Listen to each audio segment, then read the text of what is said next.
5 larangan bagi orang yang berkurban. Assalamualaikum warahmatullahi wabarakatuh. Ibadah kurban merupakan salah satu ibadah yang dicontohkan oleh Nabi Ibrahim alaihissalam sebagai manifestasi kesyukuran kepada Allah Subhanahu wa Ta'ala atas segala nikmat yang telah dianugerahkannya. Agar pelaksanaan ibadah kurban dapat berjalan baik dan sesuai syariat, maka hendaklah bagi pekurban selalu memperhatikan 5 larangan seputar kurban berikut ini. Yang pertama, orang yang berkurban dilarang salah niat. Niat merupakan induk segala amal perbuatan. Dari niatlah amal perbuatan seseorang dinilai oleh Allah Ta'ala. Dalam sebuah hadis yang masyhur, Rasulullah Sallallahu Alaihi Wasallam bersabda, Bismillahirrahmanirrahim. Innamal a'malu binniyat wa innama likulli imri'in ma nawa. Rawahul Bukhari wa Muslim. Yang artinya sesungguhnya amalan itu tergantung niatnya dan seseorang akan mendapatkan sesuai dengan apa yang ia niatkan. Hadis riwayat Bukhari wa Muslim.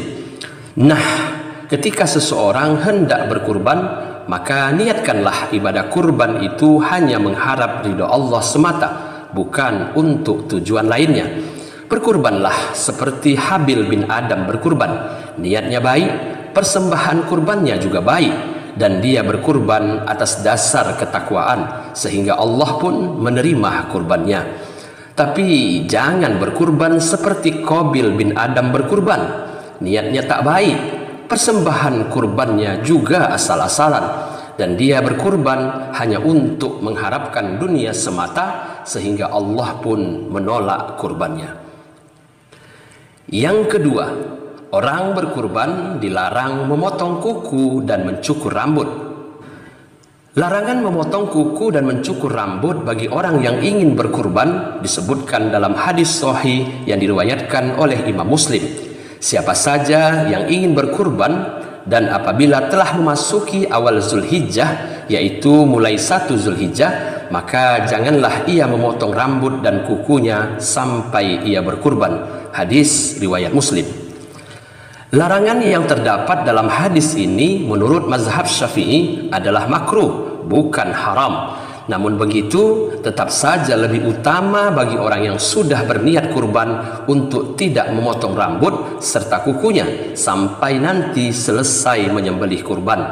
Akan tetapi jika terlanjur memotongnya, maka tidak mengapa juga, kurbannya tetap sah dan dia tidak berdosa.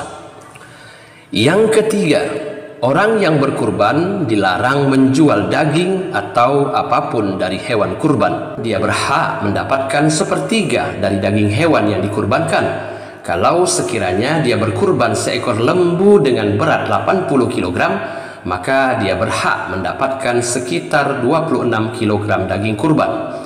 Daging kurban yang didapat itu tak boleh dijual dengan alasan apapun. Begitu juga bagian lain dari hewan kurban tersebut seperti kulit, kaki, kepala, tanduk, dan lain sebagainya tidak boleh diperjualbelikan. Dari Abu Hurairah radhiyallahu anhu, Nabi sallallahu alaihi wasallam bersabda yang artinya, barang siapa menjual kulit hasil sembelihan kurban, maka tidak ada kurban baginya. Hadis riwayat Al-Hakim. Akan tetapi bagi orang yang tidak berkurban tapi dia mendapatkan daging kurban, maka dia boleh menjual daging kurban hasil pemberian orang lain tersebut. Yang keempat, pekurban dilarang memberi upah penyembelih hewan dari bagian tubuh hewan kurban.